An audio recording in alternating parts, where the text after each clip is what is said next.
अस्सलाम वालेकुम व्यूअर्स, आप देख रहे हैं ज़ार डिजिटल। मैं हूं नौशीन तारिक। तो जनाब, कुछ सियासी खबरें ऐसी हैं कि 27वीं तरमीम की मंजूरी के लिए जो है वो कोशिशें की जा रही हैं। पीपल्स पार्टी की हिमायत दरकार है हुकूमत को। इसके अलावा इमरान खान को रिहा कराने के लिए मुत्तहदा हिकमत अमली की बात की जा रही है, और वो लोग जो पहले इमरान खान को छोड़ गए थे उनकी वो भी एक दफ़ा फिर सरगर्म दिखाई दे रहे हैं। सोशल मीडिया पर बहुत से लोग उनको जो है वो क्रिटिसाइज भी कर रहे हैं। ये कौन सी हिकमत अमली हो सकती है जो इमरान खान को बाहर निकलवाएगी, इस पर भी बात करेंगे। और इसके अलावा जनाब, तालिबान की जानिब से खुफिया वीडियो भी वायरल है, इसकी इनसाइट में बात करूंगी। और इसके लिए मेरे साथ मौजूद होंगे सीनियर सहाफी तज्ज़िया कार सैयद खान साहब। अस्सलाम वालेकुम। वालेकुम अस्सलाम। क्या जा रही है, खैरियत से? मैं ठीक, आप कैसे? शुक्र अल्हम्दुलिल्लाह। 27वीं तरमीम की गूंज शुरू हो गई है। मैं तो अरसे से कह रहा हूँ, है ना? मैं तो बहुत अरसे से कह रहा हूँ। I was the first one जो कह रहा था कि 27वीं तरमीम आ रही है। मैंने बार बार कहा था, और मैंने कहा था मोहसिन नकवी साहब, ही इज प्लेइंग अ की रोल इन इट। ओके। और मोहसिन नकवी साहब ने ही इसमें खासा रोल प्ले किया है। इसमें तकरीबन एनएफसी के ऊपर तो तकरीबन कंसेंसस कर चुके हैं। ठीक है, एनएफसी के ऊपर कंसेंसस हो चुका है, और 27वीं तरमीम के लिए जो नंबर दरकार है वो मौजूद है। तो लिहाजा रावी चैनी चैन लिख रहा है। पीपल्स पार्टी की हिमायत मिल गई है जो जी, पीपल्स पार्टी की हिमायत मिल चुकी है। ये जो बिलावल साहब ने ट्वीट किया है, ये बेसिकली ये हिमायत का ही ऐलान है। अच्छा, हिमायत का ऐलान है जी। तो ये बहुत से लोग कह रहे हैं कि हिमायत इस वजह से है कि वहां पर भी कश्मीर में इनकी हुकूमत बनाने में हुकूमत इनके साथ दे रही है, इसलिए? नहीं। अच्छा, इसका कोई ताल्लुक नहीं है इससे? नहीं, इससे पहले थी। ये तो कुछ बार काउंसिल्स के इलेक्शन थे जिस वजह से थोड़ा सा ताखीर का शिकार हो गया था। ये पहले आ जानी थी। अभी जो बाय इलेक्शंस थे इनसे पहले इसने होना है। ज़िमनी इलेक्शन जो होने जा रहे हैं इनसे पहले ही 27वीं आईनी तरमीम इंशाल्लाह मंजूर हो चुकी होगी।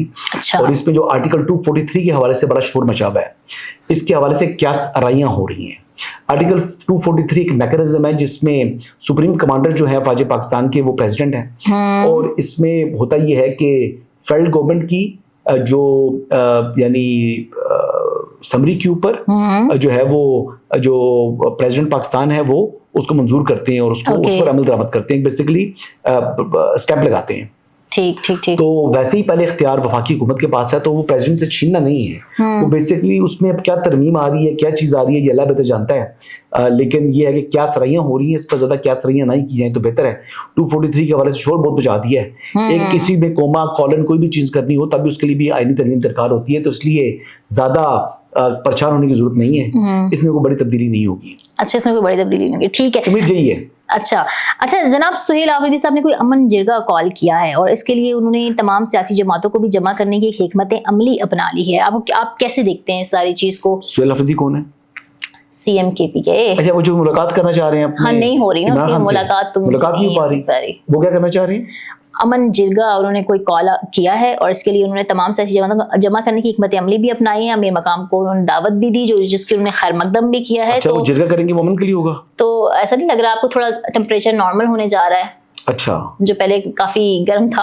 अच्छा चलें, अच्छी बात है। नहीं, वैसे आप कैसे देखते हैं इसको? अमन जिरगा की अननेसेसरी। वो नेशनल एक्शन प्लान जो बना था 2014 में, जिसको रिवाइज किया गया था 2021 के अंदर, यार सियासतदारों ने बैठना ही बैठना है। तो जो करने वाले नुकात हैं उसके ऊपर अमल दरामद करें और आगे बढ़ें। अब एक चीज पर कंसेंसस डेवलप हुआ है, हर 6 महीने बाद कंसेंसस के लिए बैठ जाएं, क्या फजूल बात है ये।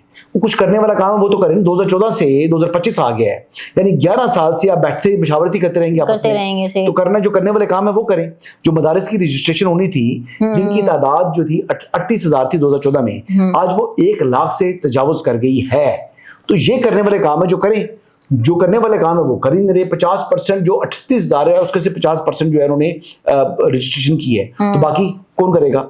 ठीक है, अभी वो रहता है। और सबसे ज्यादा मदारिस जो है वो खैबर पख्तूनख्वा और बलूचिस्तान के अंदर है। बिल्कुल। तो करने वाले काम है करें जी, बातें ना करें। देखिए, एक बात आपको बताऊं कि वाहिद सूबा है बलूचिस्तान जिसने प्रोविंशियल एक्शन प्लान बनाया और उसके ऊपर अमल दरामद भी कर रहा है।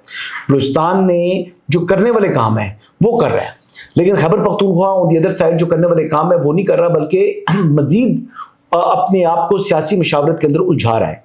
ये मुनासिब तरीकाकार नहीं है। देखें, बात यह है कि बहुत सी जगहों के ऊपर जो KPK के अंदर, फॉर एग्जाम्पल तीरा का जिक्र जब मैंने किया था तो आपने पहले नाम लिया करदा, याद है आपको?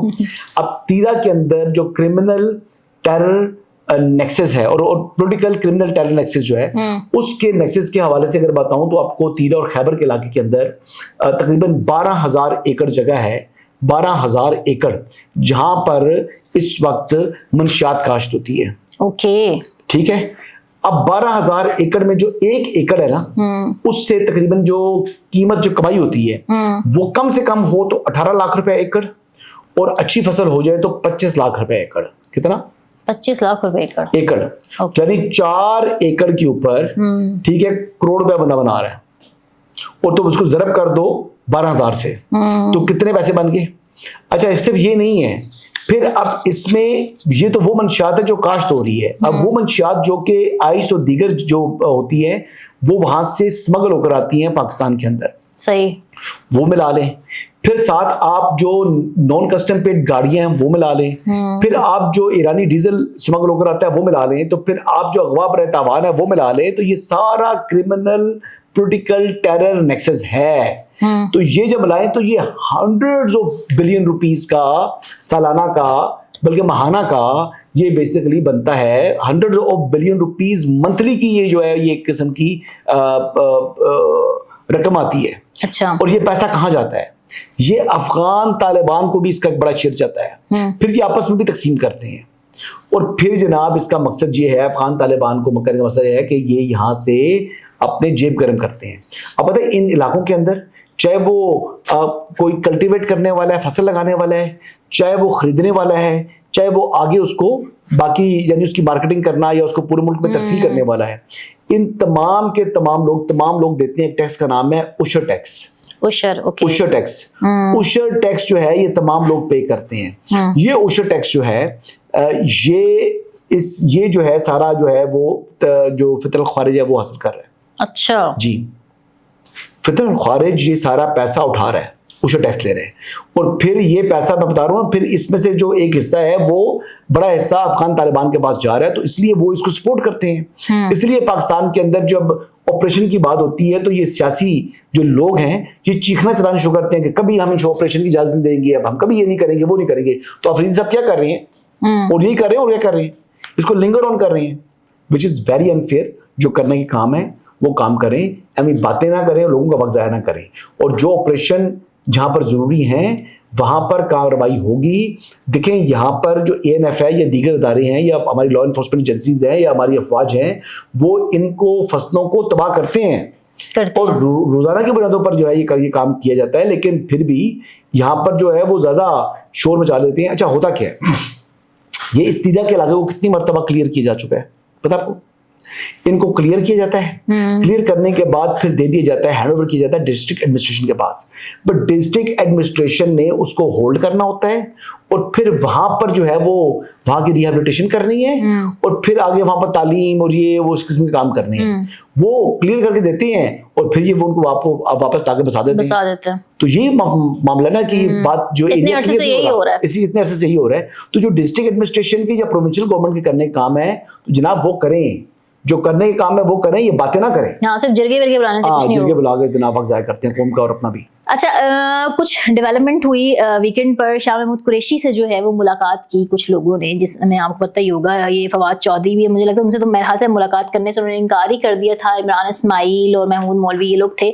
तो ये किस सिलसिले में हो रही है? बहुत सी बातें आ रही हैं कि जी सियासी दर्जा कम होना चाहिए, कोई ऐसी हिकमत अमली वजह करनी चाहिए जिससे जो है वो रिलीफ मिल सके PTI के उन लोगों को जो जेल में हैं, और खान साहब की कोई निकलने की राह हमवार हो। आपको लगता है ऐसा कुछ है? वो लोग जो छोड़ गए थे वो क्यों एक दफा फिर सरफेस पे आ रहे हैं? कम से कम इतना अच्छा हुआ है कि शाह महमूद कुरैशी को भी वो मिलने चला गया, आज सलमान कमराजा ने भी जाकर मुलाकात कर ली है, वरना तो शाह महमूद कुरैशी को तो ऐसे डंप किया हुआ था कि कोई लिफ्ट ही नहीं करा रहा था। शाह महमूद कुरैशी साहब जो हैं वो तकरीबन 2 साल से ऊपर टाइम हो चुका है उनको गिरफ्तार हुए हुए, लेकिन उस बेचारे की किसी ने बात नहीं पूछी मुड़कर। वो वाइस चेयरमैन है पार्टी का, लेकिन किसी ने उसको यानी चपरासी के बराबर नहीं समझा। हकीकत यही है। देखिए, पार्टी का बड़ा लीडर था, वो भी कुर्बानी दे रहा था ना। जासमीन राशिद भी अगर पार्टी के लिए उनकी निगाह से देखा जाए तो कुर्बानी दे रही है, हालांकि वो 9 मई के अंदर मौजूद है। शाह महमूद कुरैशी भी 9 मई में बरियत हो चुकी है उनके मुख्तलिफ मुकदमात में, सैफर में भी बरियत हो चुकी है। शाह महमूद का केस उनसे मुख्तलिफ है, लेकिन उनको भी अहमियत नहीं दी जा रही। तो जासमीन राशिद को किसने पूछना, जो उमर सरफराज चीमा साहब है उनको किसने पूछना, फिर एजाज चौधरी साहब को किसने पूछना, या महमूद रशीद साहब को किसने पूछना? जी, ये सब लोगों को बिल्कुल डंप कर दिया PTI ने, और यही PTI का एक कल्चर है। PTI में यूज एंड अब्यूज की बात है। यूज करो, अब्यूज करो, फेंक दो, फिर उसको ट्रैश कैन समझ के डस्टबिन में फेंक दो। वही इनके साथ बेचारों के साथ हुआ है। लेकिन अभी आपको लगता नहीं कुछ इन लोगों को एहसास हो गया, जो बाहर बैठे हुए लोग हैं जो कैश करवाते हैं खान साहब को और वो पैसे बनाते हैं सिर्फ, और पाकिस्तान उन्होंने माहौल थोड़ा सा गर्म किया हुआ है, इनको एहसास हो गया है कि अब थोड़ा सा मसालिहत की तरफ आना चाहिए तसादुम के बजाय। तो आपको लगता है कोई राह कोई निकाल पाएगा? कुछ भी नहीं, कुछ भी नहीं होगा, मेरा नहीं ख्याल।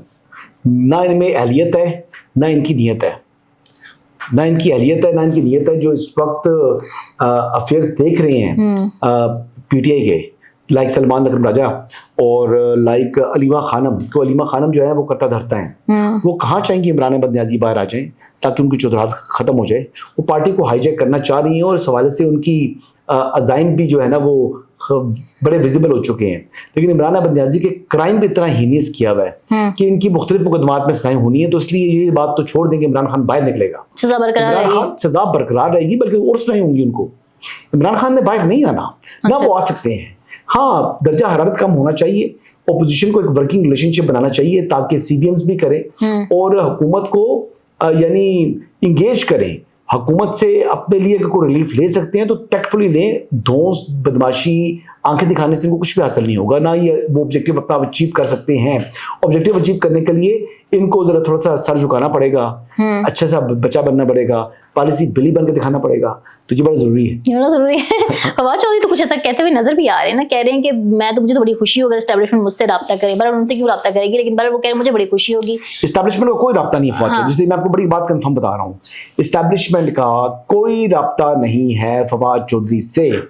और फवाद चौधरी साहब की जो इस वक्त केसेस में बरियत हुई है उसमें भी एस्टैब्लिशमेंट को ज्यादा खुश नहीं है, लेकिन उन्होंने केस अपना बतौर वकील अच्छा लड़ा है और उसमें उन्होंने वो करने के काम थे जो उन्होंने किए हैं। अनलाइक जो पीटीआई के दीगर लोग हैं जिन्होंने मुकदमात को सियासी नोयत का समझा और मुकदमे को संजीदगी से ना लेते हुए अपने जो सियासी बयानात पर जोर रखा और केस को कानूनी महाज के ऊपर इग्नोर किया। ये वजह थी कि फवाद चौधरी ने कानूनी महाज के ऊपर जो है वो फोकस रखा, सियासी महाज को उसने बिल्कुल इग्नोर किया। तो इस वजह से फवाद चौधरी की बरियत हो गई है। शाह महमूद कुरैशी ने भी मुख्तलिफ मुकदमात के अंदर अपनी एलिबाई इस्टेब्लिश करके दिखाई कि जनाब वो आगा खान हॉस्पिटल में मौजूद थे 9 और 10 मई को, क्योंकि उनकी अहलिया का ऑपरेशन था। तो लिहाजा उनका रोल भी उस तरीके से प्रोसिक्यूशन सामने नहीं ला सकी, इस वजह से उनकी बरियत हो गई है। लेकिन इसके बावजूद उनके ऊपर शुबा किया जाता है, भाई अपनी अकल को जो है वो देखते नहीं है कि हमने क्या गुल खिलाए हैं। इल्जाम जो है दूसरे कायदीन पर लगाना शुरू कर देते हैं। यहाँ तक कि जो शाह महमूद कुरैशी का बेटा है जैन कुरैशी, उससे मुतल्लिक क्या क्या बातें नहीं की 26वीं आईनी तरमीम के वक्त। ठीक। अच्छा, अब आ जाते हैं तालिबान की जानिब।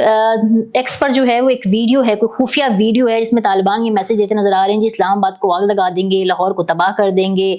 फिर कुछ ग्रेटर अफगानिस्तान का मुतनाज़ा नक्शे भी पेश किया जा रहा है। आपको क्या लगता है कि कौन ऐसे लोग हैं या वो हमारा पड़ोसी मुल्क ही है जो पाकिस्तान और अभी अफगान हुकूमत के दरमियान जो एक जंगबंदी की सिचुएशन हुई है उसको सबोताज करना चाहते हैं, उसकी कोशिश है? देखो, TTP और TTA एक ही सिक्के के दो रुख है।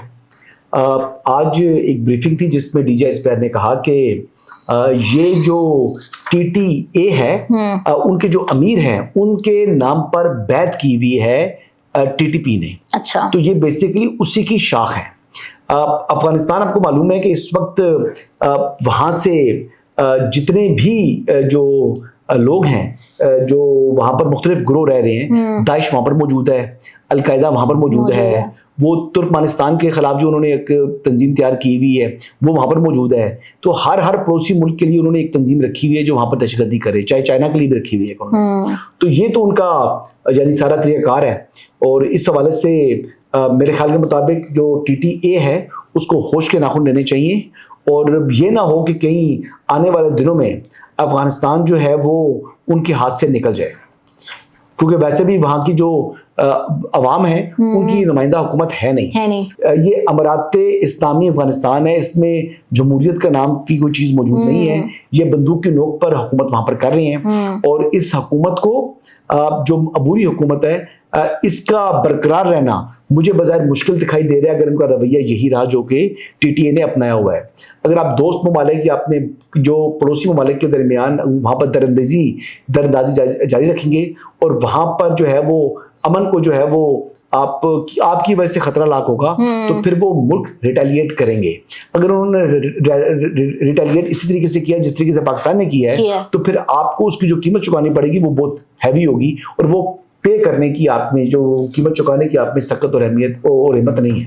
Thank you very much.